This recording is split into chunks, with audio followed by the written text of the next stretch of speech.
والسلام على سيدنا محمد. طيب يا شباب، في موضوع مهم جدا اللي هو الحديد والشاي. الحديد اللي هو موجود بجسم الإنسان، دائما ينصحون أنه بعد وجبة الأكل أو أثناء وجبة الأكل ما تشرب الشاي. السبب لأن هذا الشاي يأثر على الحديد، فينصح دائما أن الشاي يشرب بعد الأكل أقل شيء بساعتين. فنشوف الآن أثر الشاي على الحديد. عندنا هذه أولا مادة الحديد بكمية قليلة جدا، يعني ما حاولنا نركز المادة. هذا الحديد اللي هو تقريبا في جسم الإنسان. وعندي الشاي العادي، الشاي المعروف. راح نلاحظ الآن وش اللي راح يصير، ايش اللي يصير بالحديد. يعني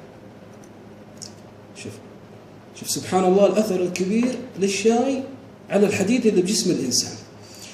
فدائما احنا ناقصنا ليمون، لو كان موجود الليمون ممكن يخفف من هذا الشاي. فإذا أنت مضطر بشرب الشاي فلازم أنك تشرب ليمون مباشرة، فراح يعدل نفس اللون. بعد ما يشرب الليمون؟ نعم هذا هو. فالواحد ينتبه انتباه شديد. من الحديد دائما مهم في جسم الإنسان في نواحي كثيرة. وشكرا لكم. أشكرك أستاذ على التجربة.